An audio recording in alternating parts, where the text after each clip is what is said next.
gratidão e alegria que nós estamos aqui reunidos em Teu nome, cada um nos seus lares, nos seus ambientes, com os seus familiares, encarnados e desencarnados, com os seus amigos da espiritualidade, pedindo a presença não só sua, Pai Maior, mas do Mestre Jesus, que nos alertou carinhosamente que se nos reuníssemos em seu nome, Ele estaria conosco. Que todos nós possamos formar uma teia energética de amor, de paz, de alegria, uma teia onde cada um sente o outro nessa distância física, mas não espiritual. Que todos nós possamos nos sentir de mãos dadas, vibrando por um bem comum, pela saúde do corpo e pela paz da alma, e pelos objetivos que temos de crescer e evoluir aqui nesta encarnação. Pedimos, Pai, a Tua presença bendita e a de Jesus e as dos nossos mentores, nos inspirando para que na leitura do dia de hoje, que será do Evangelho segundo o Espiritismo, possamos entender o significado das palavras que leremos. Que possamos terminar este dia melhores do que começamos, com as Tuas bênçãos de amor. E assim, Pai, pedimos a permissão bendita para iniciarmos o nosso Evangelho. Que assim seja, graças a Deus e graças a Jesus.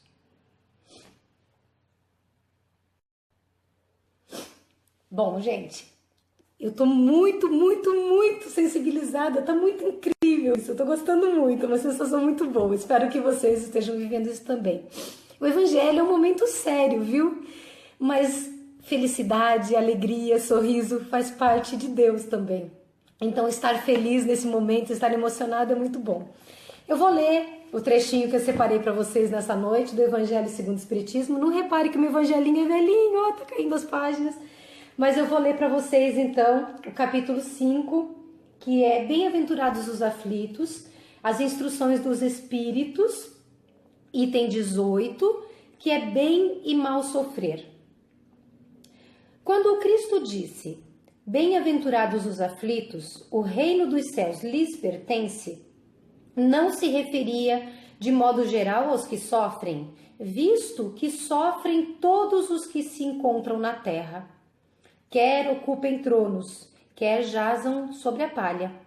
Mas poucos sofrem bem, poucos compreendem que somente as provas bem suportadas podem conduzi-los ao reino de Deus. O desânimo é uma falta. Deus vos recusa consolações desde que vos falte coragem. A prece é um apoio para a alma, contudo não basta. É preciso tenha por base uma fé viva na bondade de Deus. Ele já muitas vezes vos disse que não coloca fardos pesados em ombros fracos. O fardo é proporcional às forças, como a recompensa o será à resignação e à coragem. Mais opulenta será a recompensa do que penosa a aflição. Cumpre, pois, merecê-la, e é para isso que a vida se apresenta cheia de tribulações. O militar que não é mandado para as linhas de fogo fica descontente, porque o repouso no campo nenhuma ascensão de posto lhe faculta. Sede, pois, como o militar, e não desejeis um repouso em que o vosso corpo se enervaria e se entorpeceria a vossa alma. Alegrai-vos quando Deus vos enviar para a luta. Não consiste esta no fogo da batalha, mas nos amargores da vida, onde às vezes de mais coragem se há mister do que num combate sangrento. Porquanto não é raro que aquele que se mantém firme em presença do inimigo fraqueje nas tenazes de uma pena moral. Nenhuma recompensa obtém o homem por essa espécie de coragem, mas Deus lhe reserva palmas de vitória e uma situação gloriosa, quando vos advenha uma causa de sofrimento ou de contrariedade.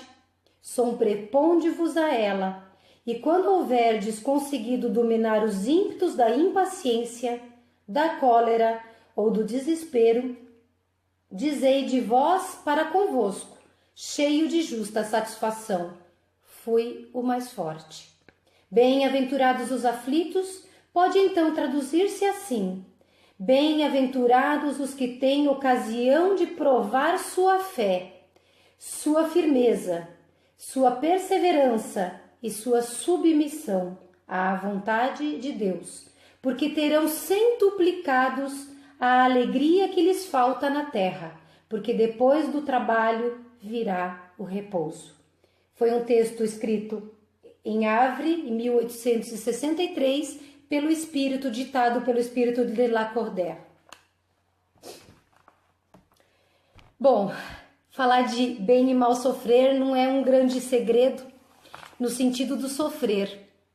Nós temos muitos tipos de sofrimento, muitos. Nós temos sofrimentos morais, nós temos sofrimentos físicos, nós temos perdas emocionais, nós temos dificuldades e perdas físicas, e às vezes a nossa fé não consegue nos trazer ao coração e à mente racional qual é a motivação para tanta dificuldade na Terra. Se nós acreditamos em Deus, onde está Deus que nos permite tanto sofrimento? Hoje eu tive a oportunidade de responder uma mensagem de uma pessoa que não é do nosso grupo, que estava perguntando exatamente isso: qual o sentido de viver? E é o motivo do desespero dela, da agonia dela, é o motivo de desespero de tanta gente. Ela perdeu um filho e o viu morto numa situação bastante complicada, bastante triste. E dizer a uma mãe que perdeu seu filho, a um pai que perdeu seus filhos, a uma esposa carinhosa que perdeu o seu marido, a uma vó que perdeu um neto, a um filho que perdeu os seus pais, seus irmãos mais velhos, seu melhor amigo, a sua noiva. É muito difícil, é complicado. O que é que nos salva, o que que nos esclarece, o que que nos orienta? Diz o texto: a fé. Mas não a fé, essa fé da boca para fora que a maioria de nós diz ter. É a fé que vem da convicção plena de que está tudo certo, de que nós estamos, na verdade, aonde quisermos estar, aonde pedimos para estar, porque, como o texto explica, o militar não fica feliz de estar na base, enquanto os seus companheiros, os seus colegas de farda lutam para defender a sua causa. É na luta que o militar é promovido. É na luta que o militar reconhece e vê reconhecida a sua coragem, a sua força, a sua capacidade. Nós que estamos aqui, nós que estamos encarnados, pedimos para estar nesta luta. É uma luta de valores, é uma luta de conhecimento, é uma luta de ideais, de metas, porque nós estamos aqui para nos tornarmos melhores. Nós estamos aqui para amadurecermos. Deus nos criou simples e ignorantes, mas nos deu todos os instrumentos para que o conhecimento nos transformasse para seres melhores. Então, viver bem durante uma vida difícil depende da nossa convicção de que Deus existe e de que aqui é um momento de aprendizado, de prova, de teste, de conhecimento. Fazer como o militar não deveria ser uma surpresa para nós. Nós falamos com as pessoas e dizemos: nos preparemos para a morte, mas não, credo, eu não quero pensar nisso, como se pensar na morte fosse desejá-la. Acreditemos que está tudo certo. Ah, Deus existe, mas comigo não está certo. Não é possível que Deus deixou isso acontecer. Sofrer bem depende da nossa convicção de que podemos utilizar a coragem e a força que Deus imprimiu na nossa alma para vencer. Ninguém carrega cruz maior do que a força dos seus ombros. Isso não é frase popular, ditado popular, teoria bonitinha. Essa é a plena verdade. Eu lembro agora, neste instante, de uma chargezinha, de uns desenhinhos que mostram um rapaz carregando uma cruz imensa, comprida, e ele começa a carregar e se incomoda com o peso. E aí ele pega, muito espertamente, e serra um pedaço da cruz. Continua caminhando, carregando a sua cruz. Lá na frente ele se cansa novamente e, ao invés de se esforçar, ele resolve cortar mais um pedaço da sua cruz. Seguem os quadros, né? Se corta, carrega, corta e carrega. De repente você vê que o destino está chegando e várias outras pessoas têm as suas cruzes, todas carregando-as no tamanho que elas receberam, algumas maiores, algumas menores. Só que o objetivo, a meta, o lugar para onde todos precisam ir é após um precipício. E aí, cada um com a sua cruz, colocando-a por sobre esse precipício, transforma a cruz em ponte. E o nosso amigo que cortou, que teve preguiça, que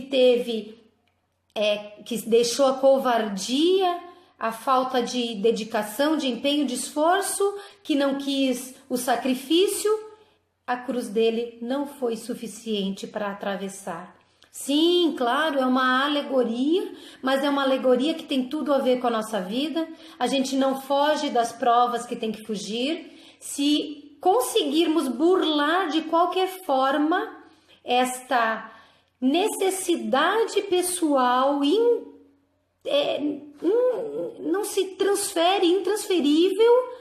Se nós conseguirmos fazer isso, amanhã ou depois nós teremos mais uma vez que pegar aquela cruz que nós não carregamos antes. Só que daí, gente, tem uma coisa que nós quase sempre não pensamos. Tem uma cruz para carregar nesta encarnação, não a carreguei. Ela fica esperando o dia em que eu a levarei e que vocês a levarão.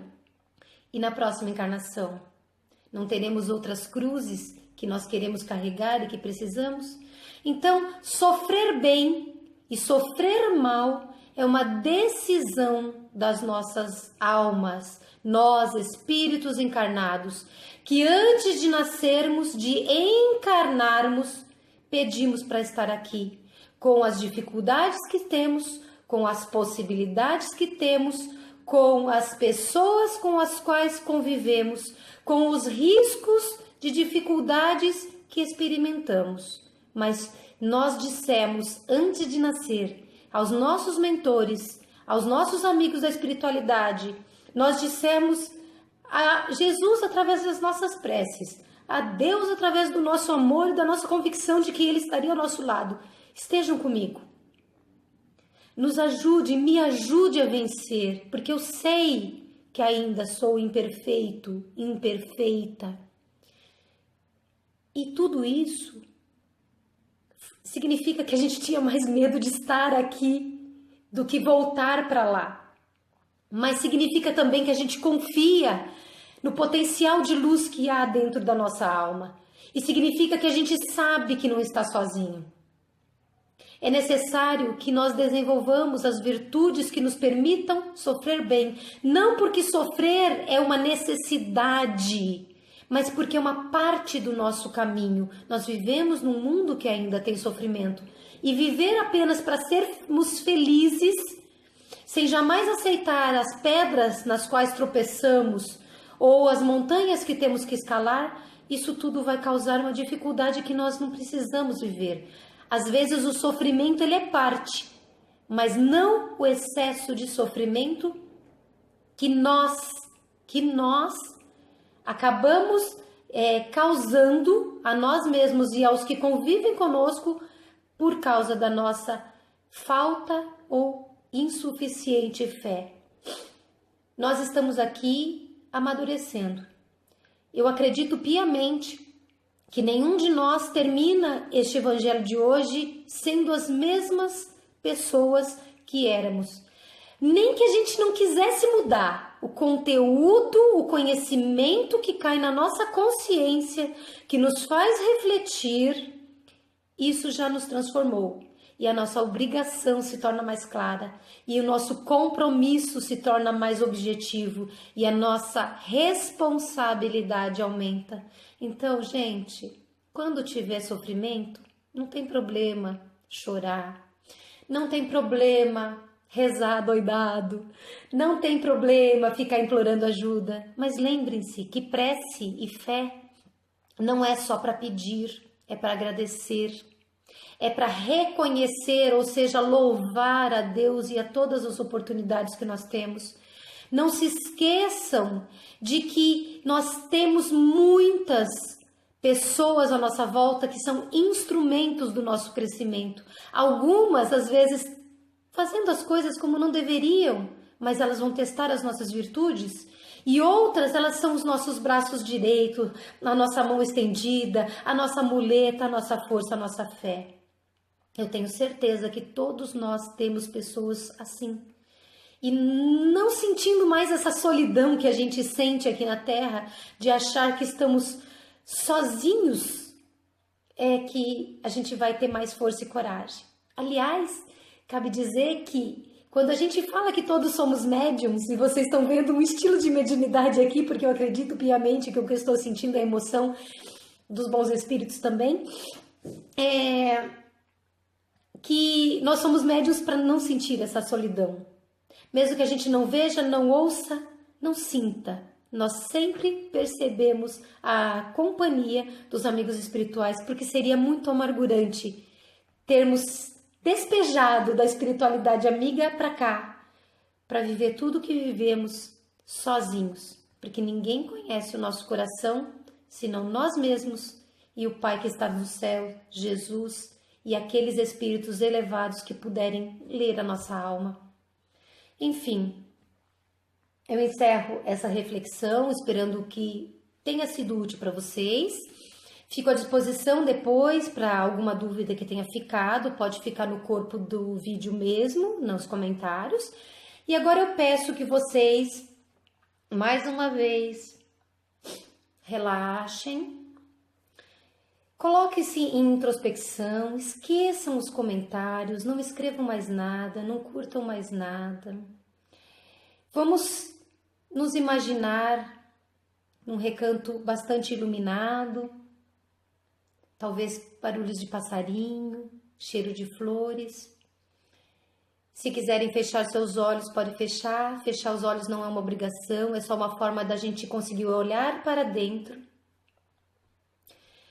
E vamos fazer as nossas vibrações. E eu começo elas com a prece das fraternidades, dizendo de todo o meu coração: nosso divino Mestre e Salvador, fortalecei-nos e amparai-nos para que possamos auxiliar as forças do bem a transformar o mundo. Veneráveis mensageiros celestes, auxiliares de Jesus, fortalecei-nos e amparai-nos para que possamos auxiliar as forças do bem a transformar o mundo.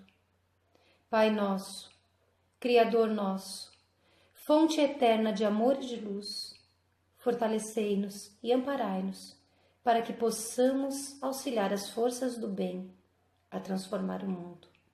Que assim seja. E agora nós vamos vibrar. Nós vamos vibrar pela paz entre todos os homens, de todas as religiões, de todos os países, de todas as convicções, pelos bons e pelos maus.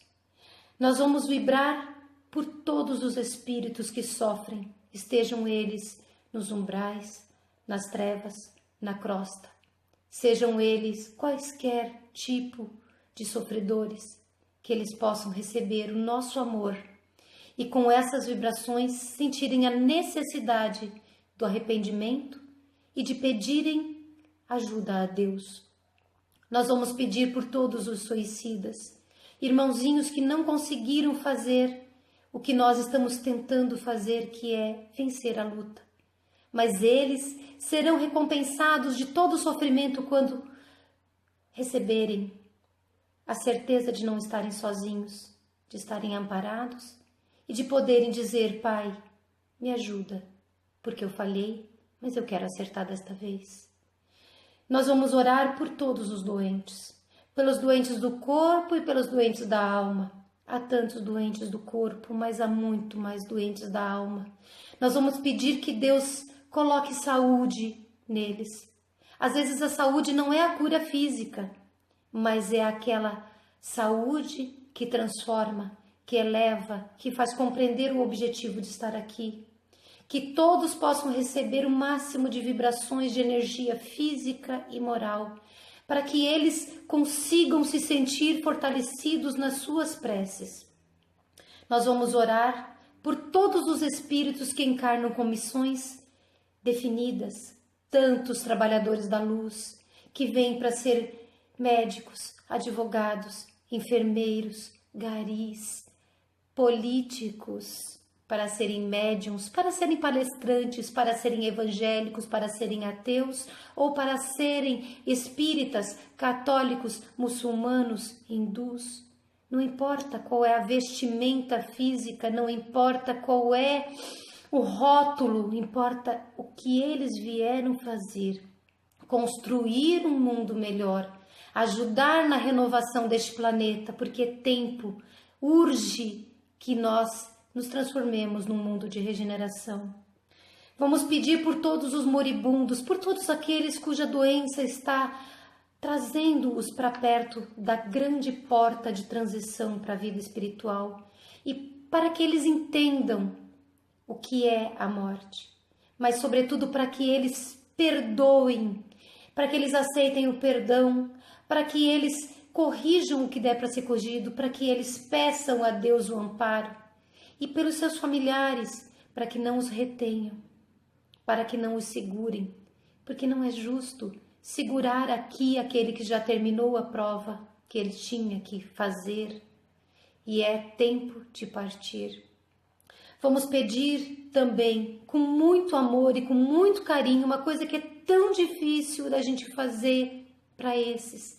Vamos pedir por todas as delegacias, por todos os presídios, por todos os lares de idosos, por todas as casas de crianças abandonadas, os lares infantis. Vamos pedir por todos os hospitais, prontos socorros, por todos os trabalhadores destes locais e por todos aqueles que estão necessitados do atendimento desses locais. Que nós possamos contribuir com o nosso amor nesse instante para que eles não se sintam mais solitários, abandonados, rejeitados por nós e por toda a sociedade. Vamos pedir por todas as casas que propagam o Evangelho de Jesus, mesmo as que não falam o nome de Jesus, que são de religiões não cristãs, porque Deus está em todas e que todas, de uma forma ou de outra, levem o amor, a moral, a paz da palavra que eleva, que ergue aquele que sofre, que mostra o caminho para a espiritualidade e para a elevação do coração. Vamos orar também, e de uma forma muito intensa, por todos os nossos governantes, todos eles, e pelo nosso Brasil, que está numa crise moral gigantesca, de alto a baixo, uma crise material bastante grande, uma crise de valores bastante grande. Que a gente não deixe de amar o verde, o amarelo, o azul e o branco, que a gente não deixe de confiar e não deixe de trabalhar, porque este é o celeiro do mundo, é a pátria do Evangelho, segundo as previsões. E nós precisamos fazer isso se realizar.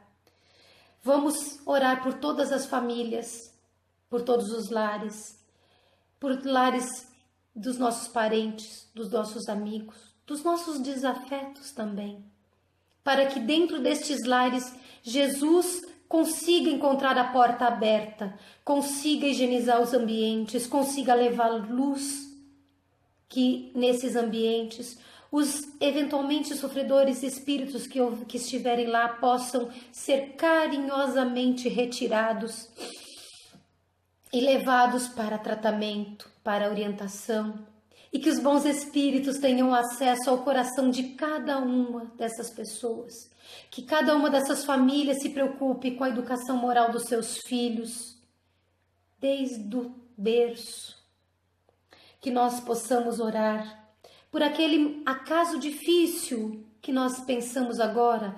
É uma pessoa desempregada, é uma pessoa em depressão, é uma pessoa com tendências suicidas, é uma pessoa pensando em abortar, é uma pessoa pensando em cometer um crime, um erro, é uma pessoa que desencarnou numa situação difícil, é o nosso afeto querido, do qual temos saudades e queremos senti-lo nesse momento bem, que todos esses possam receber essas vibrações, essa paz, esse carinho, esse afeto. E especialmente os nossos entes queridos, desencarnados, que eles possam sentir que a gente não os esqueceu, que possamos sentir que eles não nos esqueceram e nos sentir envolvidos de forma profunda por um abraço amoroso deles. E vamos vibrar pedindo a permissão de Deus por nós, que sejamos fortalecidos nas nossas metas boas, que sejamos corrigidos nas nossas metas más, que não esmoreçamos jamais, que tenhamos força, convicção, amor, fé e coragem para continuar lutando. E assim, certos de que nós fomos atendidos, peço por fim, pelas águas daqueles que colocaram suas jarras e o seu copo, para que nessas águas possa se cair a medicação necessária pela mão dos bons espíritos, que essa água receba, por ser o veículo ideal, todos os medicamentos que nós precisamos, que podem ser compartilhados com a família. Que Deus possa permitir que cada um saia daqui mais feliz, mais leve, mais tranquilo, mais pacificado, e que Jesus acompanhe-os em sua noite. Se Deus permitir que durante o sono, orando antes de dormir, vocês possam desprender-se temporariamente do seu corpo e encontrar aqueles que vocês vibraram para encontrar, para saber deles. Que assim seja, se Deus permitir, com a bênção de Jesus e com a alegria que eu tenho certeza que existe no coração, não só nosso, mas dos nossos entes queridos, nossos mentores espirituais.